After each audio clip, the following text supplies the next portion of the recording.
Jalak sendiri yang saya tahu itu keris jalak ya, itu ada 13 macam. Ini coba tak sebutkan yang saya ingat. Pertama keris dapur jalak, kemudian jalak budo, kemudian jalak dinding, jalak nguwoh, jalak ruwuh, jalak sangu tumpeng, jalak sumelang gandring, jalak sangupati, kemudian jalak makoro, kemudian jalak ngoceh. Ini sudah 10 sahabat pusaka Jawa, berarti kurang 3 lagi. Kemudian jalak tadi apa ya, jalak piturun sudah belum? Jalak piturun, kemudian jalak nyucup madu, satu lagi jalak, kan ada jalak nguwuh. Jadi ada jalak nguwuh, ada jalak ruwuh. Nguwoh aslinya, nguwoh bukan nguwuh. Nguwoh itu artinya berbuah, seperti itu. Kalau nguwuh itu artinya nyampah. Jadi sebenarnya cuman kadang kita kecelitut ngomongnya jalak nguwuh. Nguwoh itu jalak nguwoh itu artinya berbuah, karena pada dasarnya leluhur kita ketika memberikan satu nama dapur pastinya yang baik-baik saja, bukan jalak nguwuh artinya nyampah, ya kan? Nyampah itu artinya pembikin kotor. Tapi ini nguwoh, jalak nguwoh berarti berbuah, artinya sesuatu hal yang baik.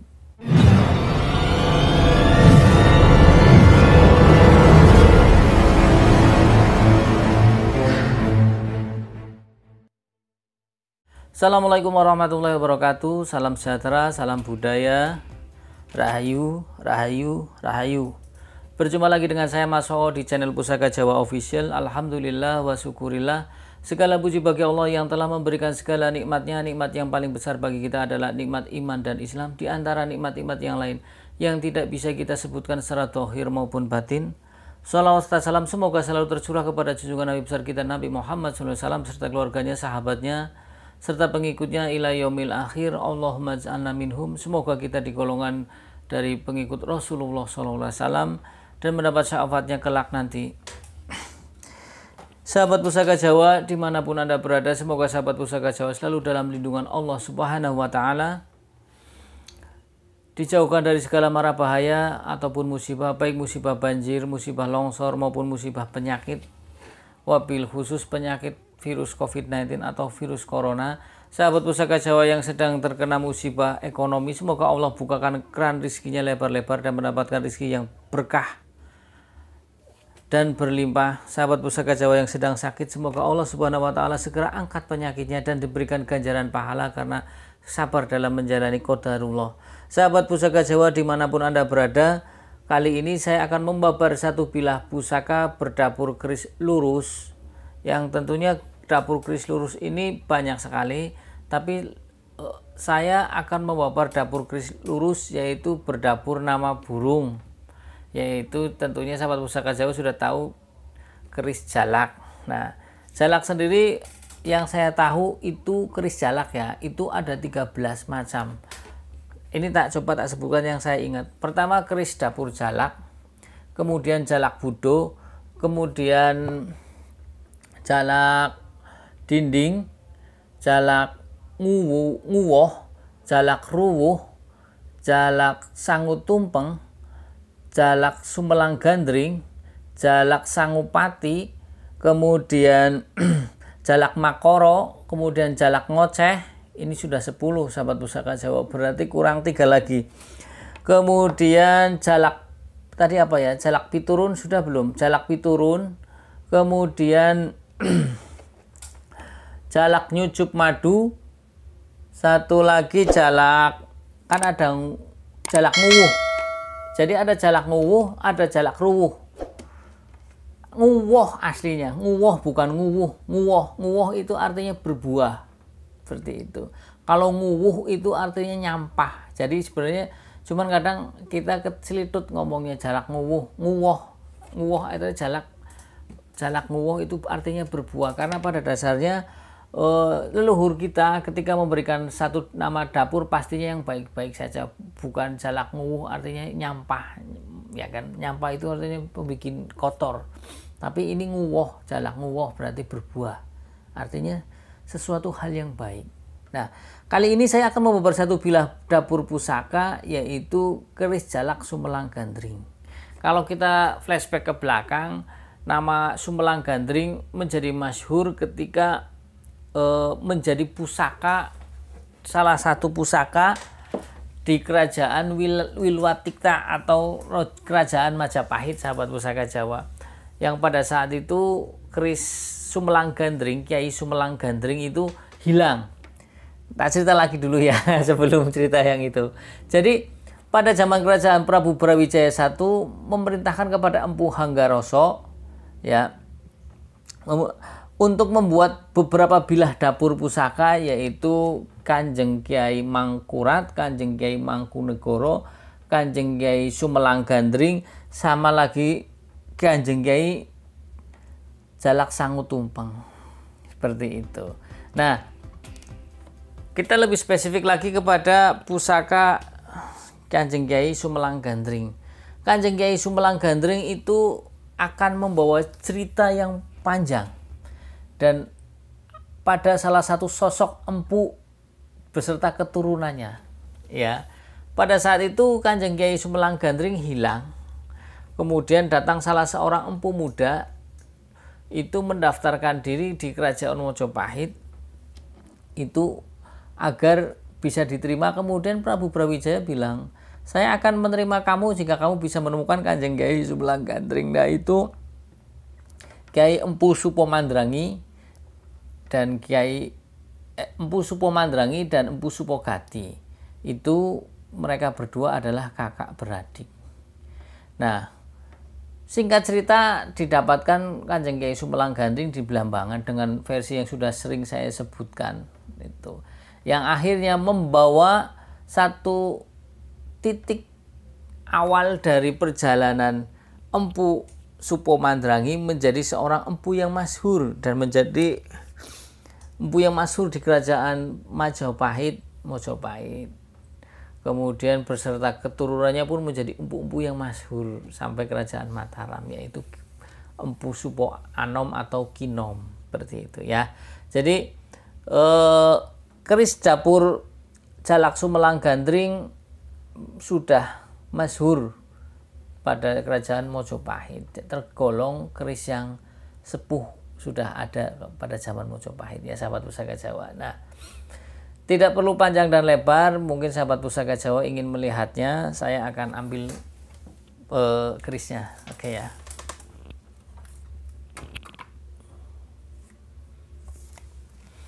Nah, ini sahabat pusaka Jawa. Sebelum kita membabar pusakanya, kita babar dulu warongkonya. Ini warongkonya. Warongkonya adalah ladrang kesatrian, ladrang Solo motif kesatrian. Kayunya adalah kayu trembalu. Ini kayu trembalu, sahabat pusaka Jawa. Terlihat ya? Oke ya. Kemudian pendoknya bunton kuningan lamen. Dan mendaknya ini ketumbar pecah. Kan ya, ketumbar yang kayak dipecah gitu. Untuk handle-nya ini tergolong, bentar, ini ikutnya handle apa ya? Kan ada handle Canteng, Gatot Kaca Sebo, ada Yuda Winatan, ada. Nah, ini ikutnya Pakubuanan, motif Pakubuanan. Kita buka sahabat pusaka bilahnya. Bismillahirrahmanirrahim.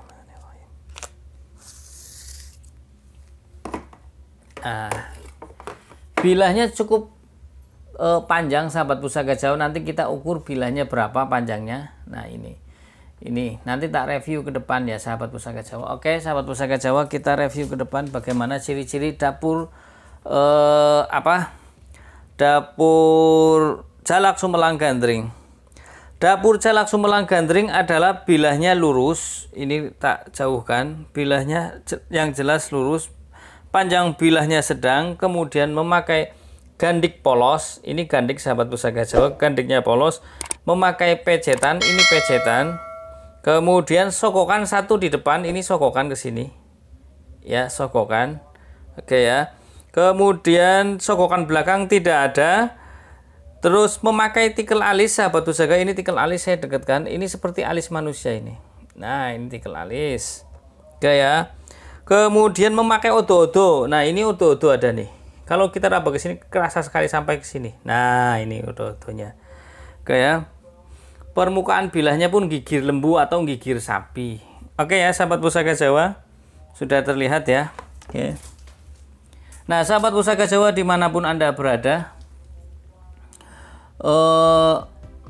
kita ini tergolong keris corok atau bukan? Kita ukur ya, karena ini panjang sahabat Pusaka Jawa. Kita ukur agar kita tahu ini tergolong keris corok atau bukan. Bentar. Oke. Panjang bilahnya, biar tidak penasaran, kita ukur. Panjang bilahnya 39, lumayan sahabat Pusaka Jawa, karena pada umumnya standarnya keris adalah 37 cm. Oh iya, lebar bilahnya berapa lebar bilahnya ini? Ini bilahnya tus sahabat Pusaka Jawa, tangguh utuh sepuh, tebel, dan besinya halus, pulen. Ya, ini lebarnya 2 cm, 2,5 cm. Ini kalau diraba sahabat Pusaka Jawa, ini halus sekali. Kayak selarakan TK, selarakan TK yang dulu. Selarakan TK yang buat selarak permainan anak-anak TK dulu kan pakainya itu. Pakainya apa, plester ya. Plester dibentuk 3, terus karena sering buat seluruhan terus kan akhirnya mengkilap dan halus. Ya, pakai betonan acian begitulah ya. Kalau sekarang kan udah pakai plastik selarakan TK-nya ya seluruhan. Nah, ini halus sekali kayak selarakan TK kayak. Jare wong Tegal terus kayak selarakan TK halus ya. Aduh, mau bilang halus kayak pupune perawan kok dapat komplain ya sahabat. Oke sahabat Pusaka Jawa dimanapun Anda berada, kalau kita melihat dari pucukan bilahnya ini tergolong ngudup gambir sahabat Pusaka, bukan nyujen tapi ini ngudup gambir. Kemudian untuk gonjonya ini gonjo wuwung. Gonjonya gonjo wuwung sahabat Pusaka Jawa. Ya, gonjo wuwung artinya gonjo yang datar. Nah, kalau kita melihat dari selorok besinya, kalau sudah bicara tentang selorok besi, berarti degradasi warna. Keris-keris sepuh pasti mempunyai degradasi warna. Kadang ada beberapa keris nom-noman, bukan nom-noman, keris kamardikan. Karena kalau nem-neman itu sudah dihitung barang antik juga. Karena nem-neman adalah terakhir 1939 ke bawah ke sana sampai dari 1860-an kayaknya sampai 1939 dianggap keris nem-neman. Setelah itu 1945 ke atas disebut kamardikan. Nah, sahabat Pusaka Jawa, kalau keris-keris yang tangguh kamardikan kemudian diproses sedemikian rupa biasanya tidak mengeluarkan selorok. Selorok adalah warna atau degradasi warna antara pamor, besi dan bilah. Di sini biasanya ada, entah itu bentuknya kehijau-hijauan atau kebiruan atau kemerah, coklat kemerahan. Nah, ini sahabat Pusaka Jawa, kalau kita lihat di luar ruangan, ini besinya coklat kemerahan. Ini besinya coklat kemerahan sahabat Pusaka Jawa. Ya, sahabat Pusaka Jawa, besinya coklat kemerahan. Kemudian kalau kita melihat dari gonjonya yang sirah cicaknya pendek ya, dengan besi yang coklat kemerahan, kemudian gonjonya juga nggak begitu tebal tipis. Ini estimasi garapnya garap Cirebon Sepuh sahabat Pusaka Jawa. Nah, ini garap Cirebon Sepuh. Sekarang kita bahas tentang pamornya. Ini tidak ada pamor berarti artinya kelengan. Kelengan atau orang Jawa Timur atau Madura bilang wono ayu.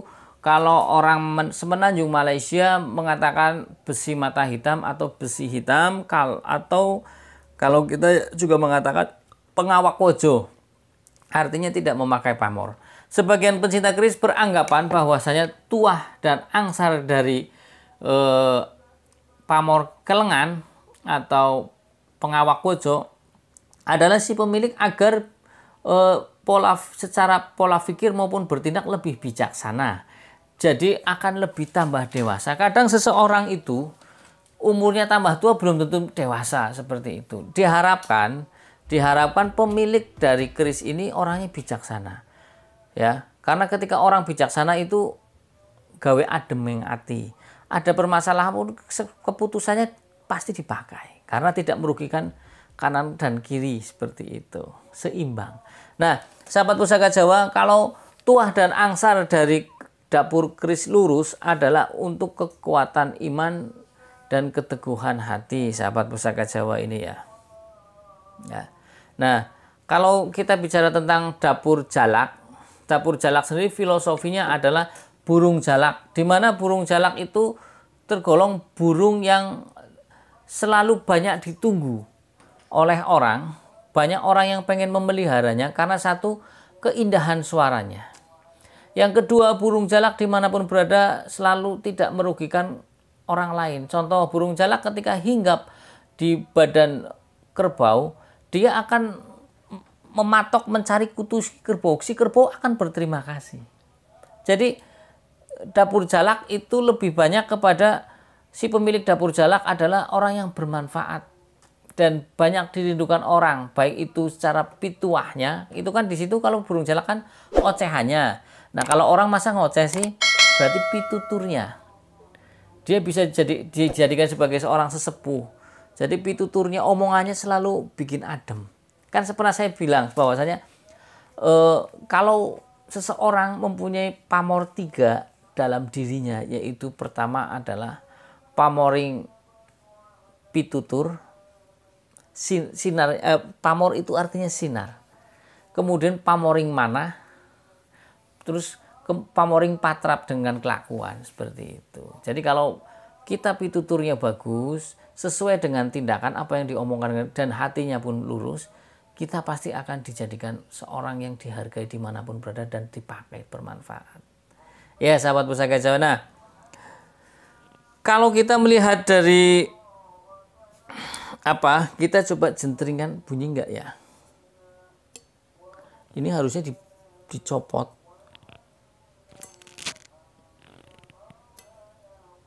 Dung.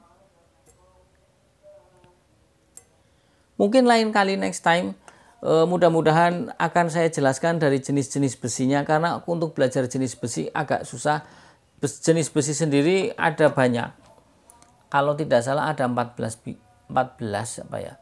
Entah itu besi purosani, besi karangkijang, ya banyaklah.